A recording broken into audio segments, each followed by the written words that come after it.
Welcome to Bella and Gawk. Today we are exploring the impossible dream that became Orison, the city suspended in the clouds of Crusader, and the corporation that dared to build it. When we look up at the floating platforms drifting through that amber sky, we see more than just a pretty view. We see the culmination of centuries of aerospace engineering and a very specific vision of what the future could look like. But how did a relatively modest ship manufacturer transform itself into the architect of Stanton's most beautiful planet? To understand that transformation, we need to look past the tourist brochures and the postcard imagery and examine the hard economics, the political maneuvering, and the sheer technological ambition that allowed Crusader Industries to literally rise above the competition. Let's take a step back and see where this story really begins. Before the floating platforms and the luxury resorts, Crusader Industries was simply a shipbuilder with a reputation for elegant design and oversized cargo capacity. Founded in the late 26th century, when humanity's expansion into the stars demanded reliable haulers.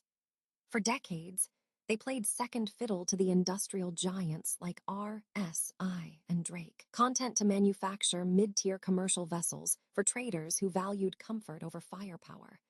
But everything changed in 2865 when the UEE privatized the Stanton system, offering the gas giant and its moons to the highest corporate bidder. While Hurston Dynamics grabbed the industrial wasteland and Microtech claimed the frozen mountains, Crusader saw something different in that swirling atmosphere, an opportunity to build upward instead of outward, to create something that had never existed before. They weren't just buying real estate, they were buying the sky itself. And this is where things get truly interesting. So how does one actually build a city in a gas giant's atmosphere? The engineering challenges were staggering, even by the standards of 29th century technology. Crusader's engineers couldn't simply land and pour concrete. They had to develop self-stabilizing platforms that could maintain position in turbulent atmospheric layers while supporting the weight of infrastructure, residents, and eventually, massive shipyards. The first platform, Solanki, was little more than a refinery and construction yard, tethered precariously above the crushing depths below. But as the anti-gravity technology improved and the atmosphere processors began converting Crusader's hydrogen into breathable air, something unexpected happened. The industrial outpost began to attract dreamers, artists, and engineers who saw beauty in the clouds. Slowly, pragmatic necessity gave way to aesthetic ambition, and the gray metal structures began sprouting gardens, open-air promenades, and those distinctive white sails that now define the skyline. Simply pour concrete and hope for the best. They were attempting to anchor a metropolis to a layer of dense atmosphere where winds could shred titanium and pressure could crush conventional hulls. So they looked to the only solution that made sense. Massive gravlev platforms suspended between the storm bands, tethered not to bedrock, but to equilibrium itself. These weren't just platforms. They were artificial continents, each one a hexagonal lattice of high-tensile alloys and field generators working in perfect synchrony. But here's the thing that gets overlooked in the engineering specs. Every single platform had to be constructed in orbit, then lowered through 300 kilometers of corrosive clouds. And each descent was a gamble against the planet's temper. So how did they solve the atmospheric entry problem? The answer came from an unlikely source: Crusader's own shipyards. They repurposed the heavy-lifting technology originally designed for capital ship assembly. Massive cradle ships equipped with industrial-grade tractor beams and repulsor arrays that could manipulate objects weighing millions of tons with surgical precision. These floating foundries descended into the amber clouds like steel angels, lowering each platform section by section into the sweet spot where gravity and buoyancy achieved perfect balance. It took 17 years to position the first 12 platforms, and during that time, 3 entire construction crews were lost to atmospheric shear and equipment failures that sent billion credit sections plummeting into the depths. Yet Augusto Crusader insisted on continuing, arguing that a company which built ships deserved a home that reflected its own ambition. Was it corporate hubris or visionary determination? In retrospect, it might be impossible to separate the two. By 2865, the first permanent structures rose above the cloud decks, and Orison began to take shape as something unprecedented in human history, not a colony surviving despite its environment, but a city thriving because of it. The platforms became neighborhoods, each one dedicated to different aspects of Crusader's empire: shipyards, research labs, and eventually the residential spires that would house 500,000 employees. Visitors often remark on the strange beauty of the place, how the amber light filters through the hydrogen-helium atmosphere to cast everything in shades of gold and rose. But beneath that aesthetic lies a brutal truth. Every citizen lives at the mercy of redundant life support and anti-grav systems that, should they fail, would send the entire population falling into crushing depths. So why do they stay? Perhaps because Orison represents something rare in the corporate frontier, a place where humanity actually reached upward and chose to float among the clouds. Adele built in partnership with the sky itself. Crusader Industries didn't just construct platforms. They orchestrated an ecosystem of anti-grav generators and atmospheric processors that turned a hostile gas giant into a canvas for architectural ambition. The platforms didn't merely float, they danced, suspended between crushing pressure below and lethal radiation above, held aloft by technology that bordered on artistry. Engineers spoke of harmonic buoyancy, a delicate balance where each platform adjusted its altitude based on weather patterns centuries in the making, constantly shifting to maintain perfect equilibrium. But here's what truly separated Crusader from every other corporate venture in human space. They chose beauty over brutalism. Where competitors saw only the utilitarian necessity of survival, Crusader saw an opportunity for transcendence. The white spires and crystalline domes weren't defensive architecture. They were invitations to imagine something better. And that philosophical decision would define every aspect of life in Orison for the next century. So how did this architectural philosophy translate into Crusader's actual industrial output? Unlike Hurston Dynamics with its oppressive mining operations, or ArcCorp's suffocating urban sprawl, Crusader Industries built its reputation on a very specific promise. They crafted ships for explorers and dreamers rather than mere tools for labor. The Genesis Starliner, the Mercury Star Runner, even the humble Aurora, all carried that same DNA of elegant functionality that defined Orison itself, each curve and canopy reflecting the city's aesthetic values. Workers here weren't merely assets to be exhausted and replaced. They were artisans given the time, training, and resources to perfect their craft without the desperate pressure seen on other Stanton worlds. This wasn't altruism, mind you. It was sophisticated market positioning. Crusader's leadership understood that in a galaxy increasingly dominated by military contracts and brutal industrial extraction, there existed a lucrative and loyal niche for vessels that inspired their owners as much as they performed. They sold not just transportation, but aspiration itself.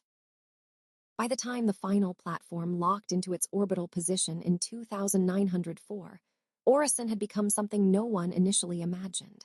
Not merely a shipyard or corporate headquarters, but a genuine destination in its own right. Pilots still speak of breaking through the cloud decks and seeing those white platforms glowing in the perpetual sunset of Crusader's upper atmosphere as something approaching a religious experience. The city now hosts nearly 2 million permanent residents, with luxury tourism and precision ship manufacturing generating annual revenues that dwarf the original colonization costs 1,000 times over. Yet the fundamental question remains: has Crusader truly escaped the sins of Stanton's corporate culture, or have they simply masked exploitation behind prettier architecture and better public relations? As we look toward the uncertain future, with the growing threats emerging from Pyro and the increasing pressures on the UEE frontier, Orison stands as both a monument to human ingenuity and a troubling question mark. Can beauty survive when the galaxy turns dark? On for travelers weary of the industrial grind of Hurston or the suffocating urban sprawl of ArcCorp. Crusader had inadvertently created the Stanton system's first genuine resort city, floating above an endless ocean of swirling amber and violet gas.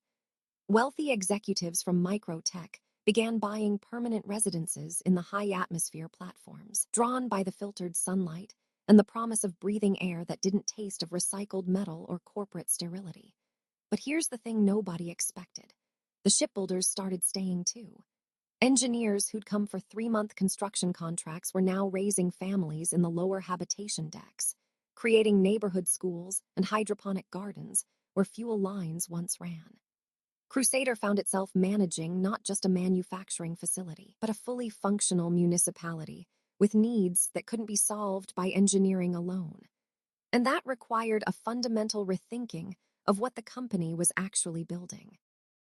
Unlike the iron-fisted labor policies of Hurston Dynamics or the suffocating surveillance of ARC Corp, Crusader adopted what corporate historians call the benevolent caretaker model. Workers didn't clock in from segregated housing blocks. They lived in communities with parks, churches, and bakeries that smelled of real yeast rather than synthetic protein. So why didn't this utopian experiment collapse into chaos or unionization? The answer lies in Crusader's unique vertical integration. By owning the platforms, the atmosphere processors, and literally the air everyone breathed, the company maintained total control without the visible brutality of armed security patrols.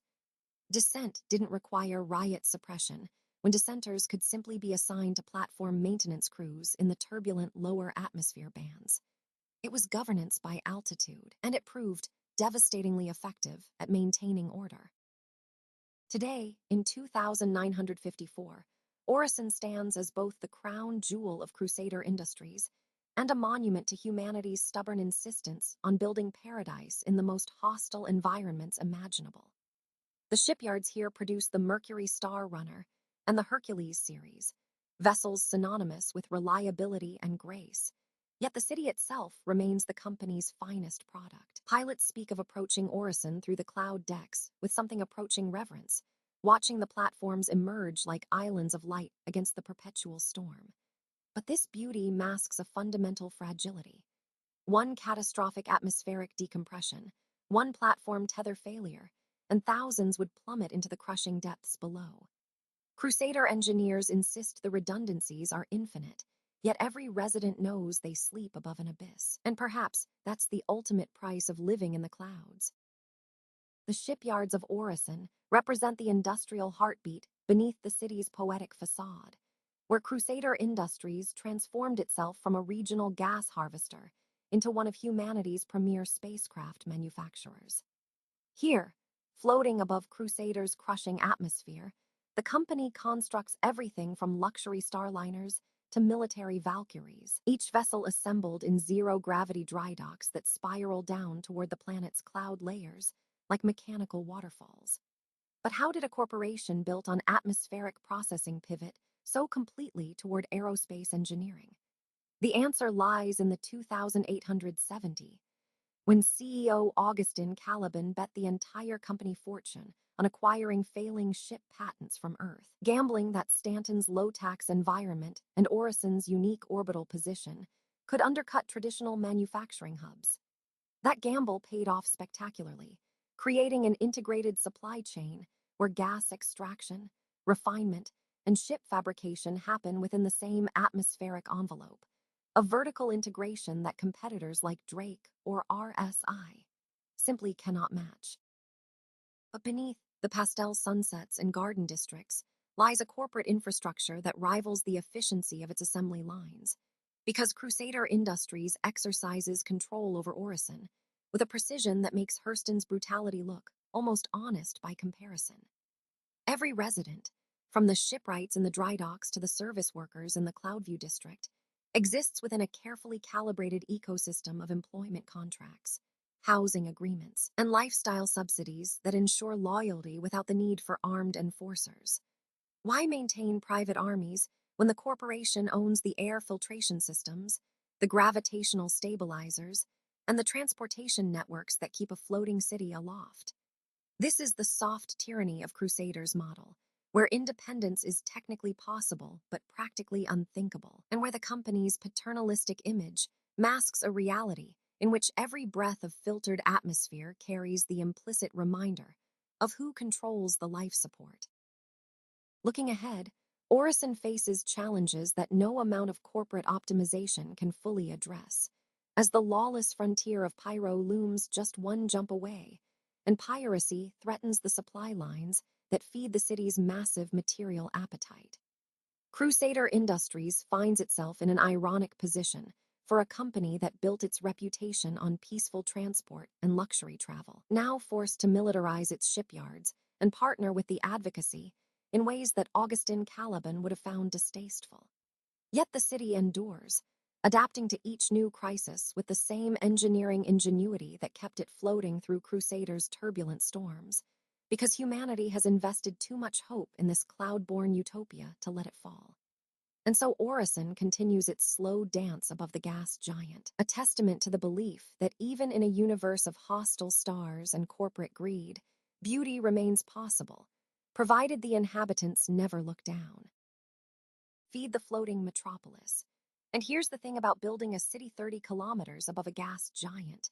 Every single breath of air, every ration pack, every fusion reactor component has to come from somewhere else. There are no farms on Crusader's surface, no mining operations in those toxic clouds below. When the Nine Tails or some pyro-based raiding clan decides to hit a convoy, they're not just stealing cargo. They're strangling a city from 1,000 kilometers away. Crusader Industries learned this lesson the hard way during the 2938 supply crisis, when 3 simultaneous raids on the Stanton Pyro corridor left Orison's reserves below critical thresholds for nearly 6 weeks. Suddenly, the corporate marketing about peaceful skies and serene living had to confront the stark reality that those very skies were full of predators waiting to burn holes through their logistics. So how does a corporation built on hospitality and luxury liners fight back when the wolves are at the door? Crusader's answer was characteristically corporate. They outsourced the violence while keeping the brand clean. Rather than building a traditional military, they turned the Crusader security division into a client-facing service model, hiring mercenaries through the Bounty Hunters Guild and offering premium defense contracts to anyone with a ship and a gun. But there's a deeper irony here that few observers initially caught. This is the same Crusader Industries that manufactures the Genesis Starliner, the most comfortable civilian transport in the UEE. Yet they also produce the Ares Starfighter, a platform specifically designed to vaporize capital ships. The same engineering philosophy that created floating parks and cloud terraces was now being applied to weapons platforms, because Crusader finally understood that you cannot have serene skies without first securing them through overwhelming firepower. Today, Orison stands as both a triumph of human ingenuity and a warning about the fragility of dreams. The lily-padded platforms and the gas giants, storms swirling below, represent what happens when corporate ambition meets atmospheric engineering at scale. Yet this is also a fortress disguised as a resort, and the walls are getting higher every year. The question that haunts Crusader Industries isn't whether they can keep the city aloft. That's just physics and money. But whether they can maintain the illusion of safety while surrounded by systems that have collapsed into lawlessness. Because in the end, Orison isn't just a city in the clouds. It's a statement of faith that humanity's better angels can out-engineer its worst impulses. And as the raids from Pyro grow bolder and the advocacy presence thinner, that faith is being tested with every supply ship that makes the dangerous jump. Corporate ambition meets the unforgiving physics of a gas giant. Because make no mistake, Orison shouldn't exist. Every platform, every tether, every floating district represents a calculated war against gravity and corrosive atmosphere. Crusader Industries didn't just build a city. They anchored a civilization to a swirling mass of hydrogen and helium that could crush a battleship without noticing.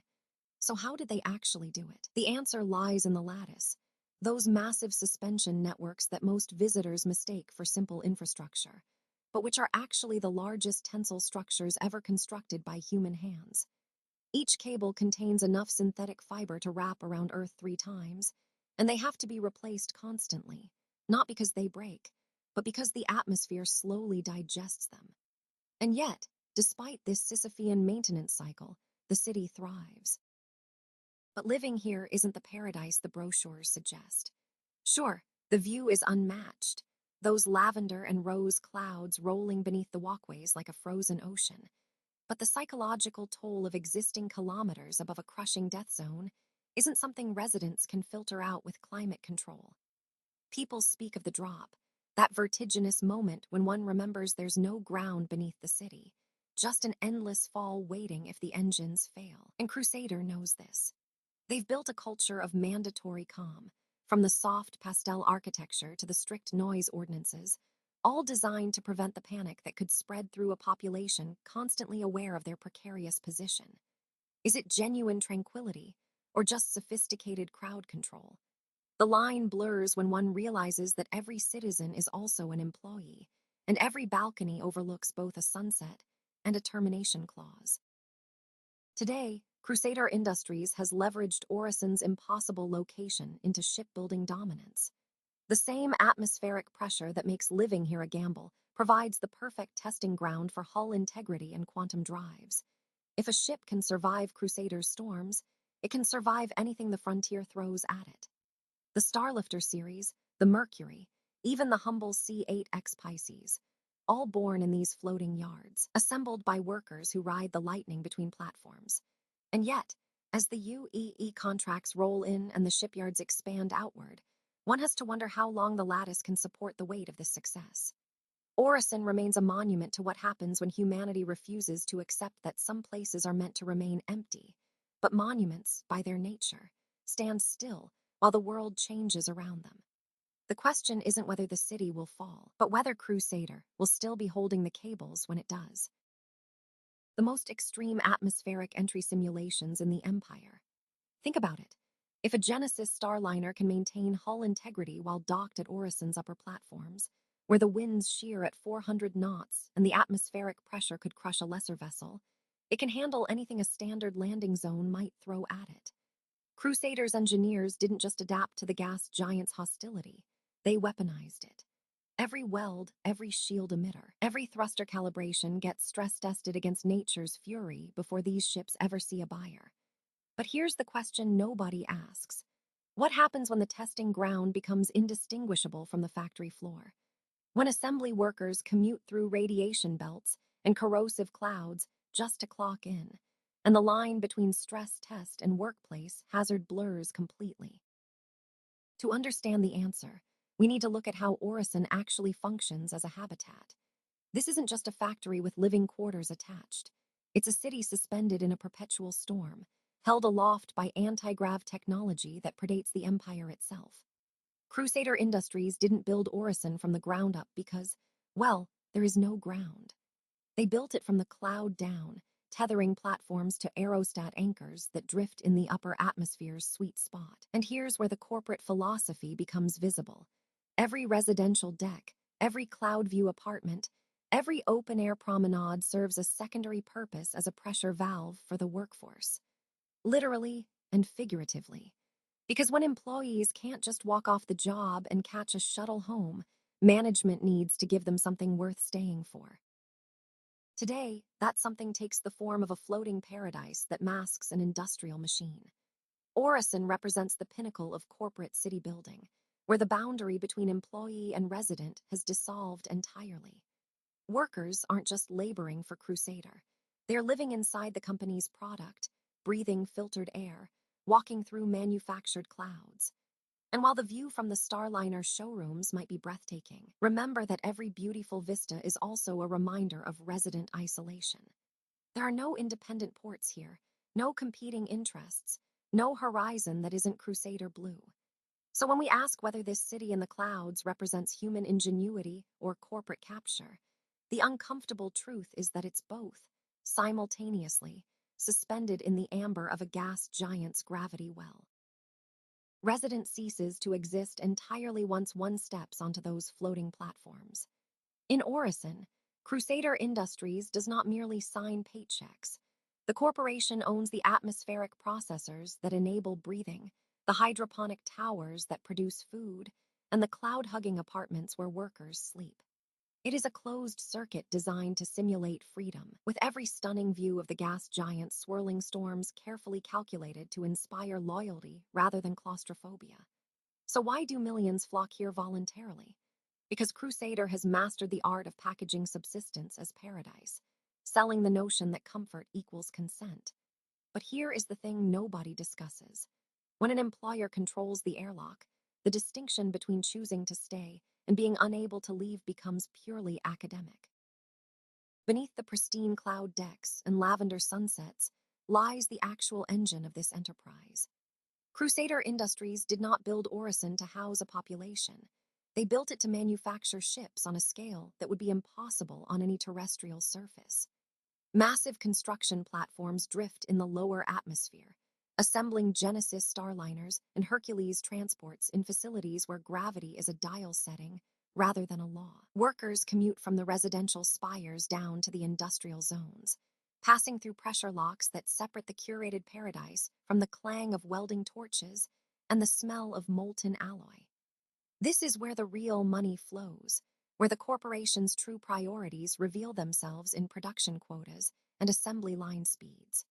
The beautiful city above serves merely as housing for the machine below, a fact that becomes apparent when shifts run long, and the view from the factory window is nothing but gray chemical fog. And yet, perhaps that is the genius of Crusader's design, a model that the other three megacorporations in Stanton watch with envious calculation. Hurston buries its workers in pollution, ArcCorp stacks them in urban canyons, and Microtech isolates them in frozen silence. But Crusader offers something far more insidious, the illusion that exploitation can be beautiful. The UEE government looks at Orison and sees a success story, a proof that corporate governance can create paradise when properly managed. But the history of Crusader Industries suggests a different reading, one where the company's store never closed. It simply learned to hire better architects. As the shipyards continue producing the vessels that connect the empire, one must ask whether the floating city represents the future of human habitation or simply the most elegant cage ever constructed. The clouds hide more than just the surface of a gas giant. They obscure the fundamental truth that in Stanton, the difference between a citizen and an asset is merely a matter of branding. KS them in vertical urban labyrinths where the horizon is just another corporate billboard, and Microtech keeps its workforce under digital watch in the frozen isolation of New Babbage. Crusader, meanwhile, offers something the others cannot buy with credits alone: the illusion of elevation, both literal and social. Founded in 2799, when the original UEE expeditionary charter expired, Crusader Industries didn't inherit a poisoned mining world or a factory planet. They claimed a gas giant, a world of endless sky where gravity itself becomes a resource. But why build cities in the clouds when solid ground sits just a quantum jump away in the same system? The answer lies not in what Crusader avoided, but in what they envisioned. A shipyard without limits, suspended in the breathable upper atmosphere, where the largest vessels in human history could take shape without the tyranny of terrain. Constructing Orison required solving engineering problems that had stumped colonists for centuries. How does one anchor a metropolis to nothing but wind and pressure? Crusader's answer was the floating platform network, massive anti-gravity generators tethered to processing rigs that harvest the planet's hydrogen while supporting the city's weight.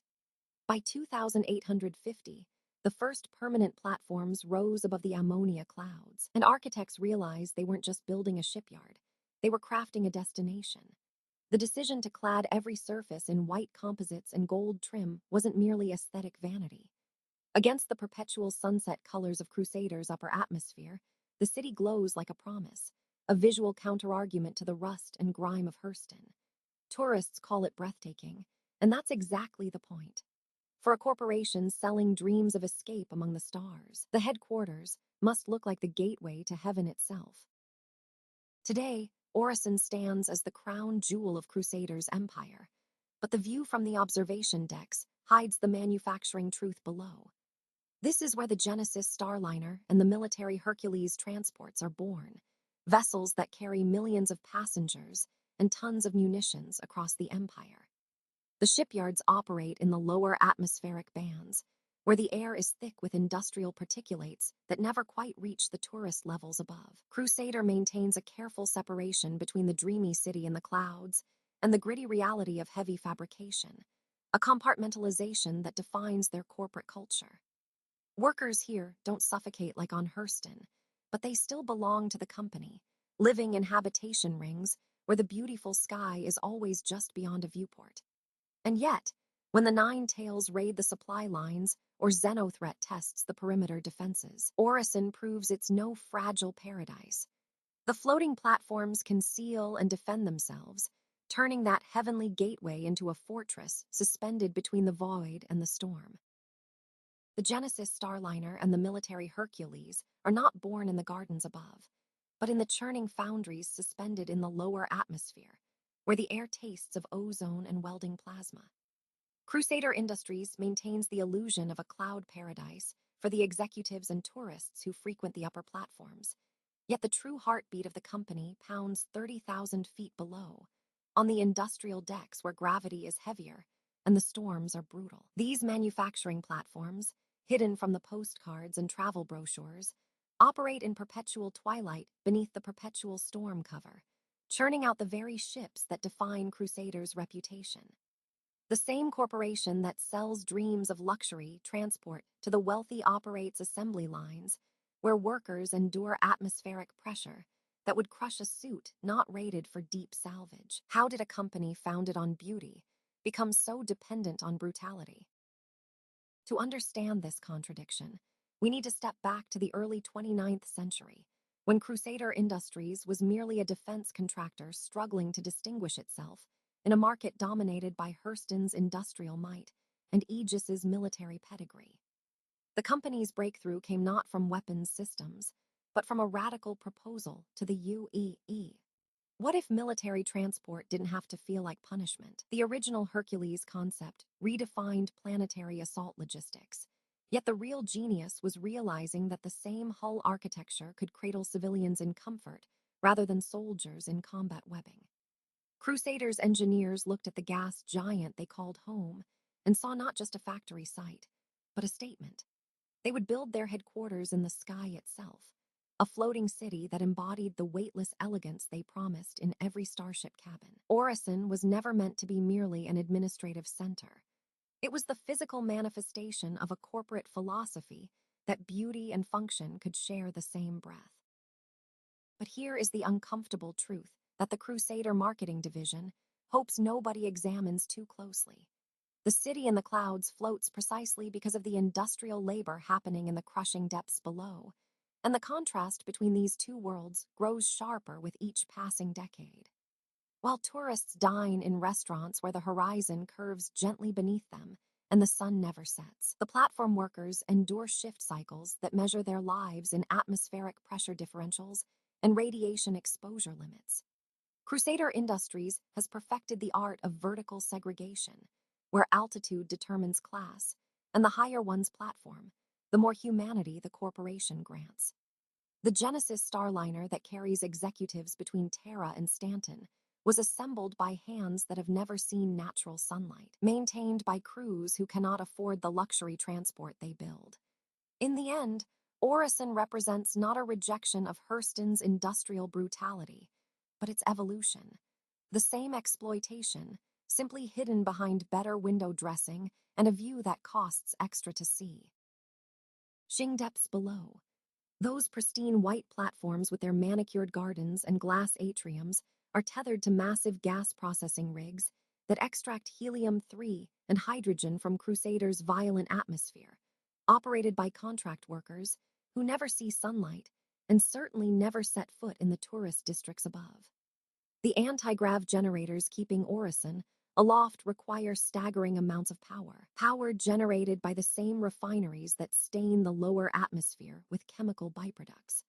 So when visitors admire the floating architecture, they're really looking at the cosmetic lid on a vast industrial extraction machine, one that runs on 12-hour shifts and corporate housing contracts that barely cover the oxygen tariffs.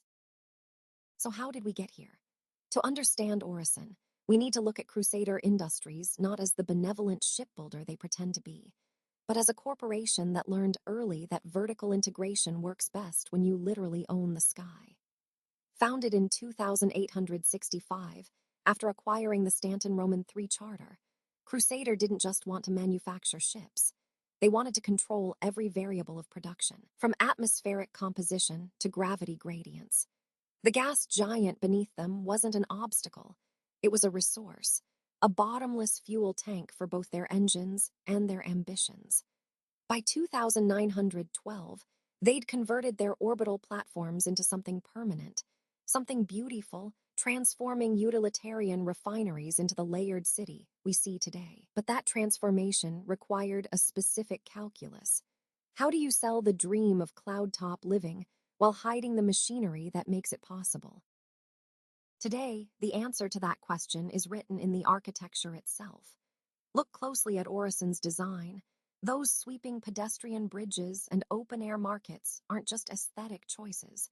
They're carefully engineered to funnel sightlines upward, away from the industrial spine running through the city's underbelly. Crusader Industries has perfected the art of selective visibility, ensuring that pilots docking at the Vision Center see only the gleaming hulls of new Starlifters and Hercules, never the exhausted technicians crawling through maintenance shafts 3 levels down.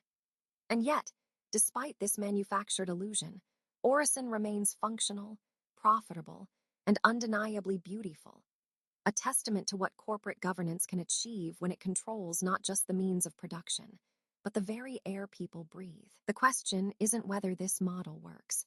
It's how long the workers below will tolerate bearing the weight of a city that refuses to acknowledge they exist. They are a deliberate psychological counterweight to the crushing claustrophobia of traditional orbital habitats. Crusader's architects understood something that Hurston's efficiency-obsessed planners never grasped. When you suspend 500,000 people in floating platforms above a gas giant's deadly gravity well, you cannot afford to remind them they're living in a precarious tin, suspended over nothing. So every vista opens toward endless horizons. Every promenade is engineered to catch that golden-filtered sunlight, and those gentle organic curves intentionally mimic the cloud formations drifting below. It's sophisticated environmental manipulation, dressed up as aesthetic urban planning. And frankly, it's absolutely brilliant. But this immediately raises the obvious question. Why did a shipbuilding conglomerate suddenly care so deeply about civic psychology and architectural wellness? To answer that properly, we need to step back to the early 2900, when Crusader Industries was still desperately fighting to justify its controversial selection as the 4th corporate sponsor of the Stanton system. Back then, Crusader wasn't the prestigious luxury brand we know today. They were decidedly the budget option, famous primarily for turning out reliable mid-range haulers and industrial platforms that undercut competitors through aggressive modular standardization. When the UEE announced the Stanton Corporatization Initiative back in 2865, absolutely everyone expected the 4th planetary slot to go to a mining giant or an established terraforming consortium with decades of planetary engineering experience. Instead, Crusader somehow won the bid with a proposal so audacious it bordered on pure fantasy. Rather than attempting to terraform an impossible gas giant, they would fabricate an entire city from scratch in the upper atmosphere, utilizing their own massive shipyards to manufacture the floating platforms themselves. It was a desperate corporate gambit to prove they could do more than simply weld hulls together, and industry analysts predicted it would bankrupt them before the first residential tower even cleared the cloud deck. Yet here we are, nearly a century later, watching Crusader's sleek starfighters patrol the shipping lanes, while their massive hospitality division manages tourism revenue that actually rivals ArcCorp's entire commercial districts. The gamble paid off spectacularly, creating a unique corporate culture that deliberately blurs the line between manufacturer and municipal government in ways the other Stanton worlds never even attempted. But there's a hidden cost to living in this carefully curated paradise that nobody discusses when they book their luxury Cloudview suites. Every single breath of air is recycled and heavily taxed. Every window view is technically rented from the company that literally owns the atmosphere itself. And those beautiful open bridges exist specifically because Crusader's sociologists learned early that psychologically confined workers inevitably become desperate, dangerous workers. In Orison, the gilded cage floats on anti-grav generators, and the lock is painted in soothing pastel colors. But how did a company known for military frames and cargo haulers become the Stanton system's premier vacation destination? The answer lies in Crusader's unique relationship with its own gas giant. While other corporations strip mine their worlds or bury them under endless arcologies, Crusader looked at those swirling clouds and saw something else entirely. They began constructing the floating platforms that would become Orison not as an industrial necessity, but as a statement of intent. These weren't just refineries or military outposts. They were the foundation of a city designed to float above the toxic crush of the atmosphere below. And here's where Crusader's engineering philosophy really shines through.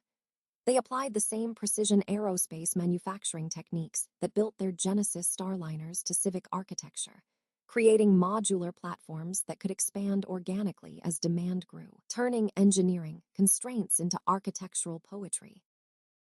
Today, the Cloudview District offers a vision of serene elegance that makes it easy to forget that Crusader Industries maintains one of the most sophisticated private military fleets in the sector. But that's exactly the duality the company has cultivated over decades. The same platforms that host luxury resorts and quantum travel agencies also house advanced research facilities for military-grade shield generators and weapons systems. This isn't accidental. Crusader understood early on that tourism provides the perfect cover for defense spending, and vice versa.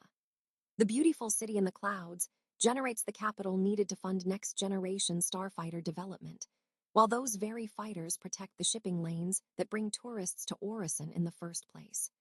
It's a self-sustaining ecosystem of commerce and conflict, wrapped in white clouds and marketing promises about breathing the freshest air in Stanton. So what does this mean for the average citizen looking up at those platforms from the industrial yards below? It means that Crusader has succeeded where so many corporate experiments fail. They've created a place people actually want to live. But don't mistake beauty for benevolence. Every cloud city has its shadows, and Orison is no exception. The workers who maintain those perfect white platforms don't all enjoy the view from the executive suites. Still, there's something undeniably human about the ambition on display here. In a system defined by extraction and exploitation, Crusader built something aspirational, something that reaches upward instead of digging downward. And perhaps that's the most valuable lesson of all. Even in a universe of corporate dystopias, sometimes the clouds part just enough to show us what we could be, rather than merely what we are. Aided something that doesn't just function, but actually thrives in the most hostile environment imaginable. Because looking up at Orison from those industrial yards reveals something unexpected. Not just a city, but proof that corporate governance, for all its documented flaws, can build something legitimately beautiful. But here's the thing that gets lost in the marketing brochures and the tourism holovids. This beauty wasn't accidental. It was engineered, calculated, and ruthlessly maintained. Every cloud bank, every gentle breeze, every sunset painting Crusader's upper atmosphere in bands of amber and violet. All of it is the product of environmental systems working at the edge of possibility.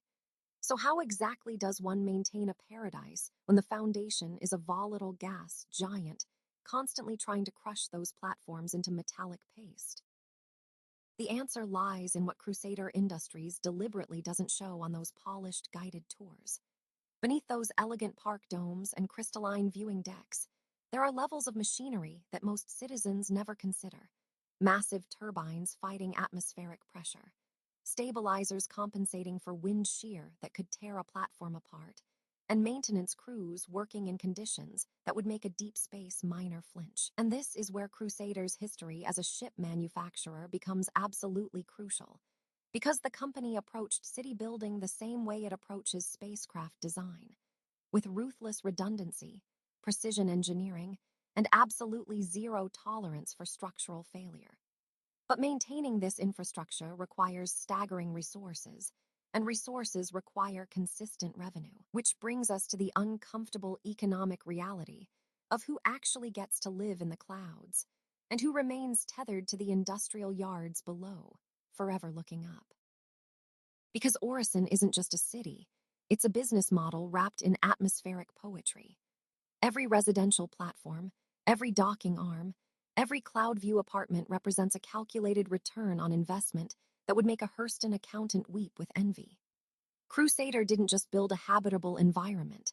The company created a brand, a lifestyle, a promise that residents could escape the grime of terrestrial industry for something transcendent and ethereal. And in 2954, that promise still holds remarkably strong, even as the shadows lengthen across the Stanton system and economic inequality sharpens its teeth. But to truly understand how this city in the clouds shaped the broader corporate landscape of human space, we need to look at the ships that built it and the hands that built those ships. So let's step back from the platforms for a moment and examine the industrial backbone that made all of this floating possibility achievable. An investment that would take decades to mature. But Crusader Industries wasn't worried about quarterly reports when they broke ground on Orison in 2865. They were playing the long game, and the long game required something that Hurston's toxic industrial wastelands and ArcCorp's claustrophobic urban sprawl simply couldn't offer: vertical exclusivity. Control the platforms, and Crusader controlled the gravity, the atmosphere, and most importantly, the view. And in a galaxy where terrestrial real estate is either poisoned by pollution, overcrowded to the point of asphyxiation, or locked beneath permafrost, selling slices of breathable sky became the most valuable commodity in the Stanton system. But here's the question that kept engineers awake at night. How does one actually build a metropolis suspended in a gas giant's upper atmosphere? The engineering challenges alone should have bankrupted the project before the first residential tower ever cleared the cloud deck. The answer lay in Crusader's proprietary atmospheric tethers and next-generation repulsor technology, systems so classified that even today, competing aerospace firms can only speculate about the exact engineering tolerances involved. Each platform isn't merely floating. It's actively falling, balanced against Crusader's industrial-grade gravity generators in a delicate dance that requires millisecond by millisecond adjustment. The analogy is surfing on a planet's crushing atmosphere, except the board is 3 kilometers wide and houses 50,000 residents who never consider the physics keeping them alive. The original construction crews called them the Hanging Gardens, partly for the aesthetic, but mostly because one miscalculation in the generator calibration meant everything would literally plummet into the abyss. And yet, despite the constant existential risks, workers flocked to the project from across the empire. The reason was simple. Crusader paid in pure Terran credits, offered genuinely breathable air, and promised something no mining colony or factory world could match: a vista that didn't require radiation shielding or atmospheric filters to enjoy. Today, Orison stands as the undeniable crown jewel of Crusader Industries. But beneath the automated cloud seating and the pastel neo-romantic architecture lies the same ruthless machinery that powers every other corporate fiefdom in Stanton. The shipyards that produce the Genesis Starliner and the C-2 Hercules operate on identical principles to Hurston's toxic assembly lines. Efficiency above empathy, workers treated as replaceable biological components, and profit margins that would make a Terra central banker blush. The only difference is the packaging. Crusader sells aspiration alongside their spacecraft, marketing the dream of peaceful flight through cotton candy clouds, while their military contracts division negotiates supply deals for the UEE Navy's next destroyer fleet. Walking through the Providence industrial platforms and watching those massive hulls take shape, it becomes clear that every weld, every rivet, every polished alloy plate serves the same unforgiving master. And that master isn't the residents watching the sunset. It's the quarterly earnings report. That powers their shipbuilding empire. Because here is the thing nobody wants to admit about those floating platforms. Every serene vista of cotton candy clouds is bankrolled by military contracts and executed by disposable labor that rotates out every 6 months with ruined lungs. Crusader did not build Orison as a philanthropic gift to humanity. They built it as a monument to vertical integration, where the same workers who harvest helium-3 from the upper atmosphere live in cramped company barracks and buy overpriced company food with digital script that evaporates the moment they leave. So when walking through the promenade admiring those pastel neo-romantic spires, remember that one is standing inside a perfectly designed extraction machine that pulls value from both gas and people with equal efficiency. And that machinery never sleeps. But to understand how the situation developed, one must rewind to the early 2900, when Crusader Industries was just another extraction company drowning in debt from expensive Stanton, upper atmosphere mining rights that were not paying out as expected. The real breakthrough came when CEO Augustin Virile looked at those floating maintenance platforms and saw something nobody else did. Vertical shipyards suspended in the sky. Why transport raw gas down to Hurston's polluted surface when vessels could be manufactured right there in the clouds themselves, using the very atmosphere as both factory floor and natural proving ground for atmospheric flight capabilities? It was a massive gamble that completely redefined aerospace manufacturing, turning Crusader from a struggling resource extractor into the U.E.E.'s premier civilian shipbuilder within just 2 decades. And that is the crucial pivot everyone keeps forgetting when simply admiring the view. Today, that vertical integration means Crusader does not just build the Hercules Starlifter or the Mercury Star Runner. They own the means of production from raw gas molecule to polished launch pad. And here is where it gets complicated for the U.E.E. Navy and advocacy alike. When a single corporation controls both the primary shipyards and the political seat of Stanton's governmental representation, a symbiosis is created that looks increasingly like governance without any of the traditional accountability mechanisms. Orison is not just a floating city. It is a proof of concept that corporate feudalism can be aesthetically beautiful, that brutal labor exploitation can be effectively hidden behind stained glass windows and carefully filtered sunsets. So the next time docking at that magnificent platform and breathing that impossibly fresh filtered air, ask this: who exactly paid for that view, and what did it ultimately cost them? And that control extends beyond mere manufacturing efficiency. To own the atmosphere itself is to own the real estate suspended within it, and Crusader recognized this fundamental truth early in their expansion. They did not merely desire a factory, they sought a statement, a physical manifestation of their dominance over aerial environments. Orison was not built merely as a company town. It was designed as a proof of concept, a living advertisement that their atmospheric technology could sustain not just ships, but entire communities floating miles above an uninhabitable core. Every platform, every tether, every cloud-hugging habitat serves as a constant reminder that Crusader does not simply navigate the skies. They command them with engineering precision. But constructing a city in the upper atmosphere of a gas giant presents challenges that make traditional planetary colonization look trivial by comparison. So how did they actually build this monumental testament to corporate ambition without collapsing into the depths below? The answer lies in Crusader's proprietary platform technology, adapted from their early atmospheric processors and scaled to absurd proportions. They began not with architecture, but with anchors, massive stabilization rigs dropped into the dense lower atmosphere, tethered to floating superstructures by nano-weave cables capable of withstanding pressures that would crush conventional materials. These platforms did not merely float. They actively adjusted their buoyancy using captured gases, creating a dynamic equilibrium that could weather the planet's notorious storms. Workers lived in rotating shifts aboard construction vessels for years, assembling the lattice of residential towers and shipyards that would become the city's foundation.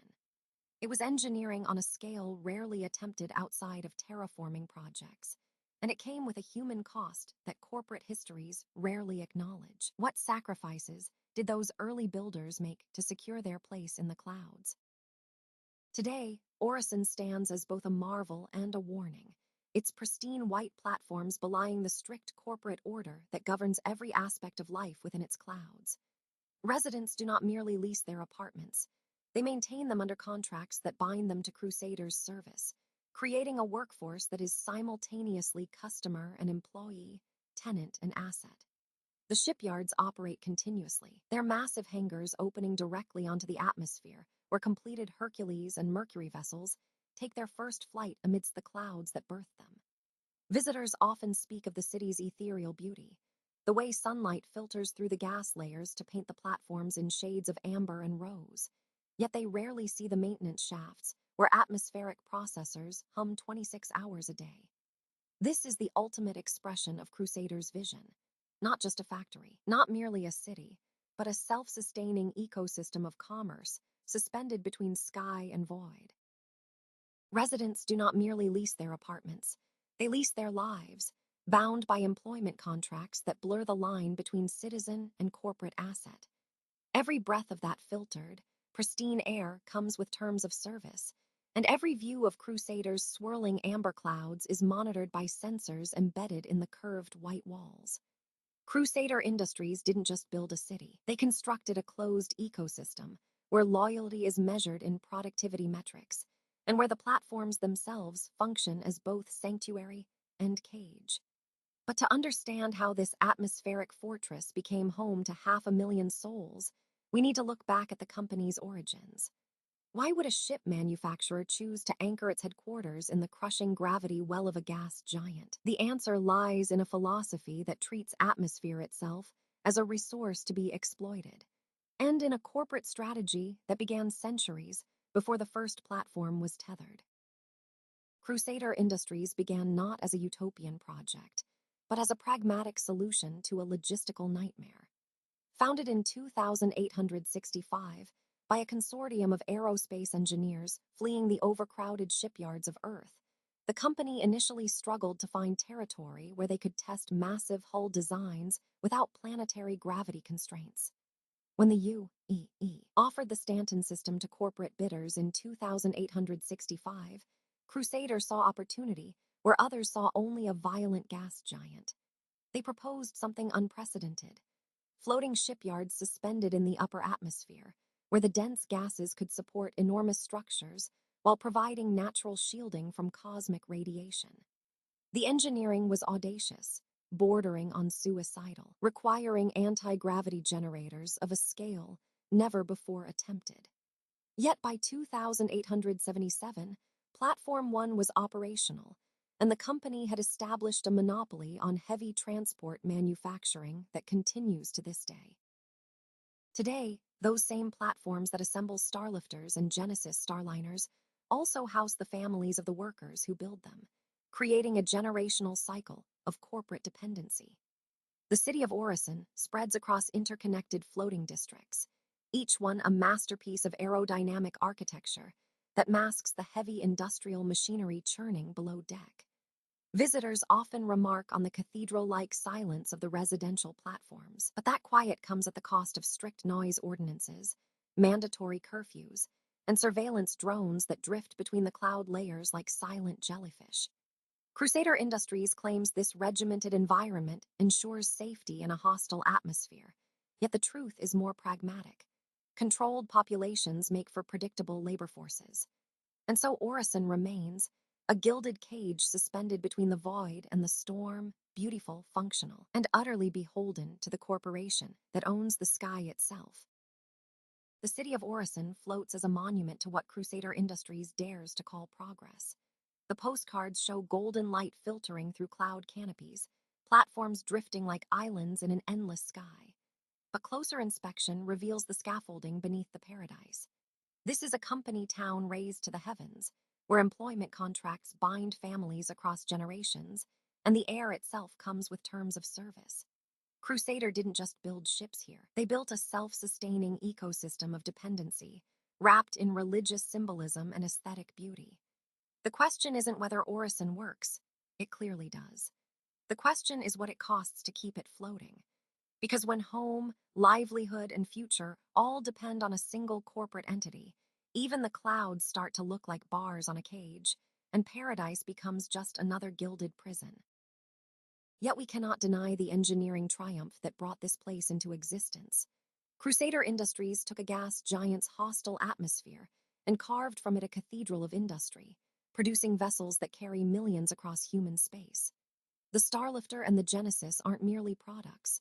They are the arteries of an empire, built by hands that never knew solid ground. Crusader proved that corporate governance, however paternalistic, could succeed where traditional colonial efforts failed. They showed us that humanity doesn't just survive in the clouds. We thrive there, or at least we pretend to. But as we watch those massive ships drift away toward jump points, carrying passengers to distant worlds, we have to ask whether the builders will ever book passage on their own creations, or if they're simply building their own escape vehicles that they'll never be allowed to board. So, what is Orison, really? Is it the jewel of Stanton, a proof that commerce and community can coexist in the most impossible of environments? Or is it simply the highest altitude factory floor in human history, dressed up in cathedral spires and filtered sunlight? Perhaps it's both, and perhaps that's the most uncomfortable truth of all. Crusader Industries didn't invent exploitation. They just made it beautiful, floating at 300 kilometers above a gas giant where the gravity of reality feels a little lighter. As the sun sets over the platforms and the Genesis starliners dock for their final departures of the evening, we're left with this. In the year 2954, we have learned to build cities in the clouds, but we still haven't learned how to let them belong to the people who call them home. And that, more than any ship they build, is Crusader's true legacy.